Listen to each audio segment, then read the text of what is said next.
आपको कमेंट करके फीडबैक करके बताना है कि आप किसमें से स्कोर कितना है, फीडबैक कितना है। जिनमें से पहला प्रश्न आप लोगों की स्क्रीन पर है। किसके अनुसार बालक का विकास आनुवंशिकता तथा वातावरण का गुणनफल है? गैरेट के अनुसार, वुडवर्थ के अनुसार, हॉलैंड के अनुसार या थार्नडाइक मनोवैज्ञानिक के अनुसार? सभी कमेंट कीजिएगा। जी हाँ साथियों, आप सभी लोग जानते हैं ये वुडवर्थ के अनुसार बालक का विकास जो है आनुवंशिकता तथा वातावरण का गुणनफल होता है। किसके अकॉर्डिंग? अकॉर्डिंग टू वुडवर्थ की बात करेंगे। तो यहाँ पे हमारा जो सेकंड ऑप्शन दिया गया है वुडवर्थ, वह हमारा सही हो जाएगा। आइए बात करते हैं दूसरे प्रश्न की, जो आप लोगों के स्क्रीन पर प्रश्न आ चुका है। और प्रश्न क्या पूछा जा रहा है? प्रश्न पूछा जा रहा है कि मनोविज्ञान ने सर्वप्रथम अपनी आत्मा का परित्याग किया, फिर अपने मन का और फिर अपने चेतना का। अभी वह एक प्रकार के व्यवहार को सजे हुए है। यह कथन किसका है? स्टेटमेंट किसका है? क्या वह वुंड का है, टिचनर का है, वुडवर्थ का है या मैकडूगल का है? सभी कमेंट कीजिएगा। यह साथियों सभी प्यारे मित्र, प्यारे प्यारे भाइयों की प्यारी प्यारी बहनें, गृहिणी जिनका सपना है सी-टेट एग्जाम को फतेह करना, सभी कमेंट कीजिएगा। तो मनोविज्ञान ने सर्वप्रथम अपनी आत्मा का परित्याग किया, फिर अपने मन का और फिर अपनी चेतना का। अभी वह एक प्रकार के व्यवहार को सजे हुए ये कथन और किसका नहीं? वुडवर्थ का कथन है। नोट कर लीजिएगा। अगला प्रश्न आप लोगों की स्क्रीन पर है। प्रश्न का पूछा जा रहा है, सभी यहाँ पे कमेंट करके बताइएगा। प्रश्न बहुत ही इंटरेस्टेड है कि मनोलैंगिक विकास में सुप्तावस्था का वर्ष अंतराल संबंधित है। 6 से यौवन तक, 2 से 5 वर्षों, 18 से 20 वर्षों या 20 से 22 वर्षों की बात करेंगे। तो मनोलैंगिक विकास में जो सुप्तावस्था का वर्ष अंतराल माना जाता है वह 6 से लेकर यौवन तक माना जाता है। यहाँ पे पहला ऑप्शन सही हो जाएगा। इसके बाद आपका अगला प्रश्न आप लोगों की स्क्रीन पर है कि विकास के मनोसामाजिक सिद्धांत का प्रतिपादन किसने किया था? फ्रायड, एरिक एरिक्सन, कोहलर या वाटसन की बात करेंगे। सभी कमेंट कीजिएगा। जी हाँ साथियों, सभी कमेंट कीजिएगा, सभी फीडबैक कीजिएगा। आपका एक कमेंट फीडबैक सर्वोपरि है, श्रीमान है। जयसवाल सर अभिनंदन, स्वागत करते हैं। तो यहाँ पे जो आपका ऑप्शन दिया गया है कि विकास के मनोसामाजिक सिद्धांत का प्रतिपादन किसने किया था, तो आप सभी लोग जानते हैं एरिक एरिक्सन की बात करते हैं। सेकंड ऑप्शन यहाँ पर ऑलरेडी सही हो जाएगा। अगला प्रश्न है जो स्क्रीन पर दिया गया है। प्रश्न पूछा जा रहा है, खाली स्थान किसके अनुसार इदम, अहम तथा पराहम व्यक्तित्व के 3 घटक हैं? और कल के प्रैक्टिस पेपर में हमने एक आपके बारे में पढ़ा भी था, डिटेल के साथ चर्चा नहीं किया था, लेकिन इसमें हम ऑलरेडी आपको बता देंगे। क्या वह युंग है, बंडूरा है, एल्डर है या फ्रायड की बात करेंगे। तो आप सभी लोग जानते हैं, अगर कल की प्रैक्टिस पेपर आपने अटेंड किया होगा, कि इदम, अहम, पराहम व्यक्तित्व के 3 घटक है, किसके अकॉर्डिंग है? According to Freud.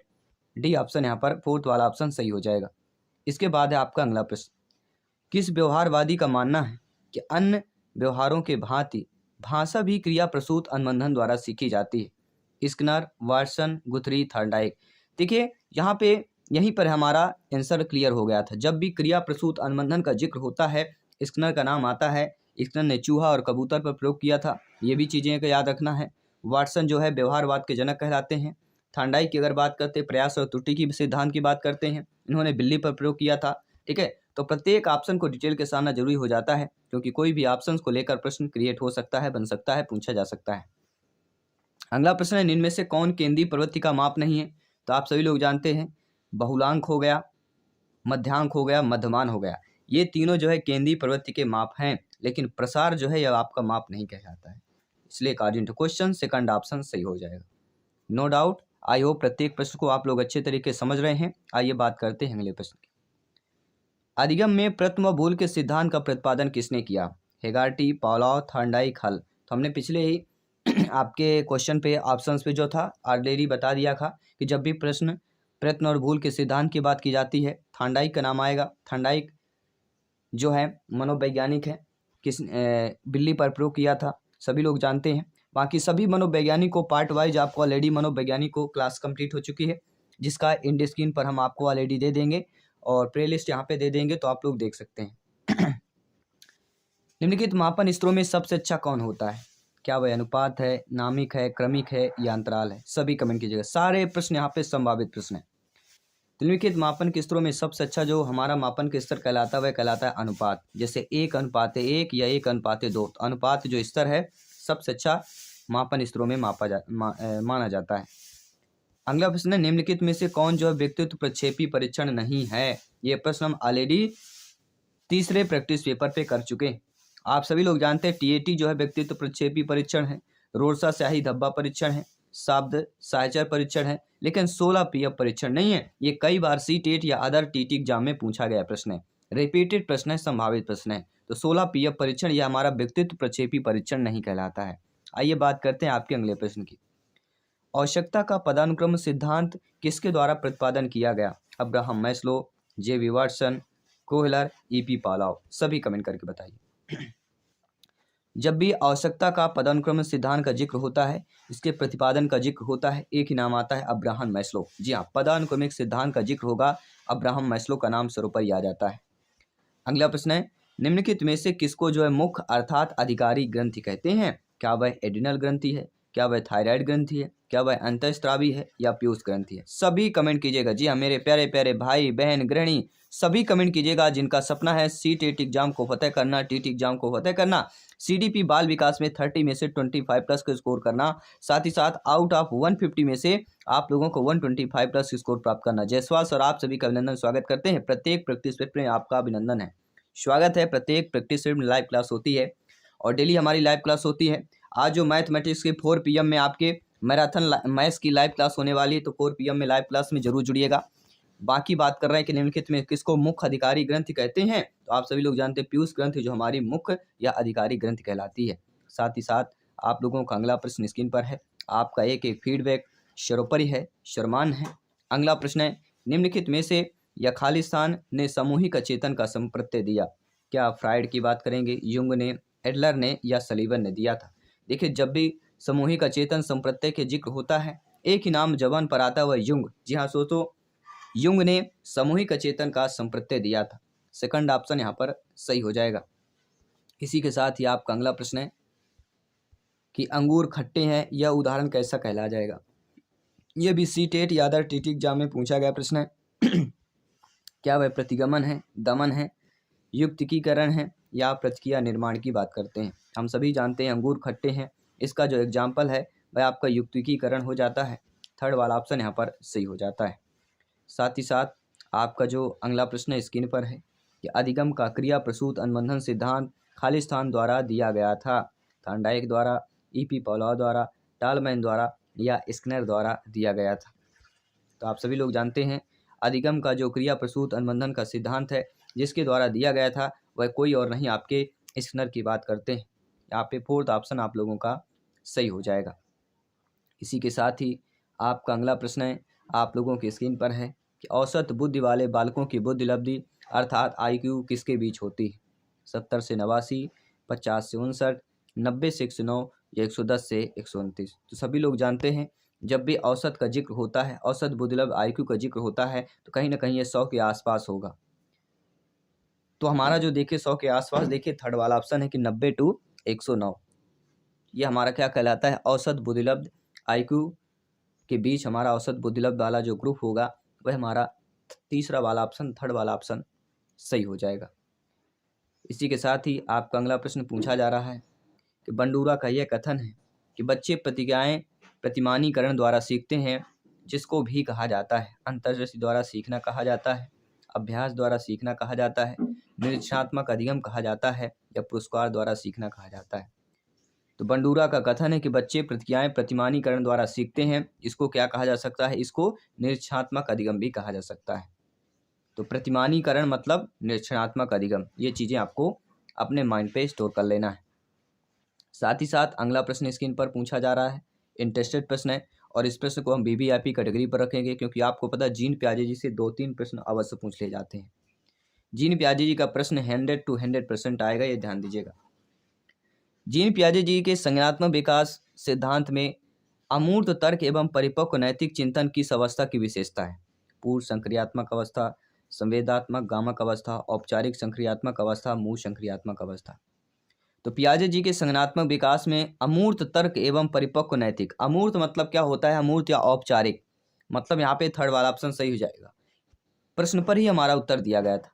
और जीन पियाजे सभी लोग जानते हैं संवेदी गामक अवस्था जन्म से लेकर 2 वर्ष तक की अवस्था, पूर्व संक्रियात्मक अवस्था 2 से लेकर 7 वर्ष तक की अवस्था, मूल संक्रियात्मक अवस्था 7 से लेकर 11 वर्ष तक की अवस्था, और चौथी औपचारिक है 11 से लेकर 15 या 11 वर्ष से आगे तक की अवस्था। ये 4 अवस्थाएं हैं, इन 4 अवस्थाओं से प्रश्न अवश्य पूछा जाता है।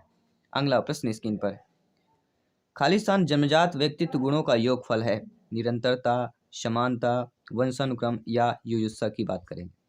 तो आप सभी लोग जानते हैं जन्मजात व्यक्तित्व गुणों का जो योगफल कहलाता है वही हमारा वंशानुक्रम। जी हाँ, वंशानुक्रम जो है जन्मजात व्यक्तित्व गुणों का योगफल कहलाता है। यहाँ पे थर्ड ऑप्शन सही हो जाएगा। आई होप प्रत्येक प्रश्न आप लोग अच्छे तरीके से समझ रहे हैं। सभी कमेंट कीजिएगा, प्रत्येक शेरनी, प्रत्येक भाई बहन गृहिणी जिनके अंदर एक मोटिवेशन है, जिनके अंदर एक प्रेरणा है सीटेट एग्जाम को इस बार 101% फतेह करना, सभी कमेंट कीजिएगा। जी हाँ, अगला प्रश्न है, मनोवैज्ञानिकों के अनुसार निम्न में से किस विधि द्वारा मूल प्रवृत्तियों में परिवर्तन लाया जा सकता है? क्या वह मार्गांतरीकरण है, सह संबंधन है, विलयन है या नवीनीकरण है? तो आप सभी लोग जानते हैं मनोवैज्ञानिकों के अनुसार जिस विधि द्वारा मूल प्रवृत्तियों में परिवर्तन लाया जाता है वह हमारी विधि मार्गांतरीकरण कहते हैं। पहला ऑप्शन सही हो जाएगा। कोई भी डाउट हो बेफिक्र आप लोग कमेंट कर सकते हैं। आपका एक कमेंट फीडबैक सर्वोपरि है, सम्मान है। और अगला प्रश्न स्क्रीन पर है कि प्रत्ययों का बनते रहना एक क्या कहलाता है? अनियमित, विषम, सामयिक या संचयी कहलाता है। तो आप सभी लोग जानते हैं, ज्ञानी सर्व व्याख्याता है, भावी अध्यापक अध्यापिकाएं हैं कि प्रत्ययों का बनते रहना ही संचयी कहलाता है। बन रहा है मतलब कहीं ना कहीं संचय इकट्ठा हो रहा है।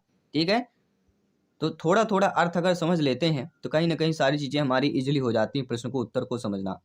अगला प्रश्न है, निम्नलिखित में से कौन सा भूलने का कारण नहीं है? हम सभी लोग जानते हैं पुनरावृत्ति का भाव प्रक्रिया, ये भी भूलने का कारण है। मानसिक द्वंद्व है, अगर आपके मानसिक के अंदर ठीक है दिमाग में कोई ना कोई टकराव चल रही है, कई बातें घूम रही हैं, ये भी भूलने का कारण है। सीखने की मात्रा में भी हो सकता है, अगर सीखने की मात्रा में कमी है तो भी भूलने का कारण है। लेकिन शिक्षक की योग्यता ये भूलने का कारण नहीं होता, इसलिए कार्डियन क्वेश्चन फोर्थ ऑप्शन सही हो जाएगा। आई होप प्रत्येक प्रश्न आप लोग सभी लोग कमेंट कर रहे हैं, फीडबैक कर रहे हैं। अगला प्रश्न स्क्रीन पर है, स्पीयरमैन के अनुसार तर्क करने की क्षमता और समस्या समाधान करने की क्षमता क्या कहलाती है? जी कारक, एस कारक, विशिष्ट कारक, सांस्कृतिक बुद्धि। सभी लोग जानते हैं स्पीयरमैन ने एक दिया था जी फैक्टर, एक दिया था एस फैक्टर। जी मतलब सामान्य, एस मतलब स्पेशल, ठीक है, जनरल और स्पेशल। तो आप सभी लोग जानते हैं स्पीयरमैन के अकॉर्डिंग जो है क्षमता और समस्या समाधान करने की जो क्षमता कहलाती है वह जी कारक कहलाता है। ठीक है, ये आपको ध्यान देना है। अगला प्रश्न स्क्रीन पर है, अगला प्रश्न है, पढ़ाते समय समान कक्षा में अध्यापक का सर्वाधिक ध्यान किस मनोवैज्ञानिक तथ्य पर होना चाहिए? शारीरिक क्षमता, शिक्षण तकनीक, व्यक्तित्व भिन्नता या पारिवारिक स्थिति। तो आप सभी लोग जानते हैं, आप इस कैटेगरी से गुजर चुके हैं, इस स्थिति से गुजर चुके हैं कि पढ़ाते समय समान कक्षा में अध्यापक का सर्वाधिक ध्यान जिस मनोवैज्ञानिक तथ्य पर होना चाहिए वह हमारी व्यक्तित्व भिन्नता कहलाती है, क्योंकि आप में हमारे सभी में व्यक्तित्व भिन्नताएं पाई जाती हैं। ठीक है, थर्ड वाला ऑप्शन सही हो जाएगा। अगला प्रश्न स्क्रीन पर है, साथियों अधिगम स्थानांतरण के दो तत्व सिद्धांत के प्रवर्तक कौन थे? स्पीयरमैन, थॉर्नडाइक, चर या गिलफोर्ड की बात करेंगे, सभी कमेंट कीजिएगा। तो अधिगम स्थानांतरण के द्वितत्व सिद्धांत के जो प्रवर्तक माने जाते हैं वह और कोई नहीं, आपके स्पीयरमैन माने जाते हैं। ये भी आपको नोट कर लेना है, बुद्धि से जरूर प्रश्न आता है, आप सभी लोग जानते हैं। अगला प्रश्न है, सीखी हुई बात को स्मरण रखना या पुनः स्मरण करने की असफलता क्या कहलाती है? सभी लोग जानते हैं, क्या वह विस्मृति है, पुनः स्मरण है, संवेदना है, स्मृति है? देखिए प्रश्न पर ही उत्तर दिया गया है। कोई भी बात जब आप सीख रहे हैं, इस प्रश्न को आप अच्छे तरीके से समझ रहे हैं, लेकिन इसको अगर दोबारा कोई पूछता है या प्रश्न या दोबारा क्लास में या प्रैक्टिस सेट में करते हैं तो आपको यह याद नहीं रहता कि इसका सही उत्तर क्या होगा, मतलब पुनः स्मरण करने में असफलता आप लोग करते हैं या असफलता मिलती है, तो इसी को ही विस्मृति कहा जाता है, भूल कहा जाता है। यहाँ पे पहला ऑप्शन सही हो जाएगा। अगला प्रश्न है कि व्यक्ति में उन मनोशारीरिक अवस्थाओं का गतिशील संगठन जो उसके पर्यावरण के साथ अद्वितीय सामंजस्य निर्धारित करता है क्या कहलाता है? समायोजन, व्यक्तित्व, संवेदना या चरित्र कहलाता है? तो आप सभी लोग जानते हैं, व्यक्ति में उन मनोशारीरिक अवस्थाओं का गतिशील संगठन जो उसके पर्यावरण के साथ अद्वितीय सामंजस्य निर्धारित करता है वह हमारा व्यक्तित्व कहलाता है। सेकंड ऑप्शन यहाँ पर सही हो जाएगा। अगला प्रश्न है, समान पुरुष में XY गुणसूत्र होते हैं जबकि समान महिला में क्या होता है? XYY, XX, ट्रिपल X या X? तो आप सभी लोग जानते हैं समान पुरुष में अगर XY होता है, ठीक है, तो फीमेल में XX होता है। अगर पुरुष का Y गुणसूत्र, महिला का X गुणसूत्र, तब यहाँ पे जो पुत्र होने की संभावना रहती है। जब देखिए सबसे जो इम्पोर्टेंट है, क्योंकि फीमेल का जो गुणसूत्र होता है वह XX ही होता है, डिपेंड करता है मेल के गुणसूत्र पर। अगर मेल का Y गुणसूत्र फीमेल का X गुणसूत्र मिलता है तो पुत्र होगा, ठीक है। आपका मेल होता है, लेकिन अगर पुरुष का एक्स गुणसूत्र महिला का एक्स गुणसूत्र अगर मिलता है तो कहीं ना कहीं वो फिर फीमेल ही होता है। तो डिपेंड करता है पुरुष या मेल का गुणसूत्र। अगला प्रश्न स्क्रीन पर है। प्राप्तांकों के समूह का वह बिंदु जिसके नीचे समूह के आधे प्राप्तांक और जिसके ऊपर समूह के आधे प्राप्तांक होते हैं क्या कहलाता है? क्या वह बहुलांक है, मध्यमान है, मध्यांक है या मानक विचलन है? तो आप सभी लोग जानते हैं प्राप्तांकों के समूह का वह बिंदु जिसके नीचे समूह के आधे प्राप्तांक ऊपर हों और आधे प्राप्तांक नीचे हों तो उसे मध्यांक कहा जाता है। थर्ड वाला ऑप्शन सही हो जाएगा।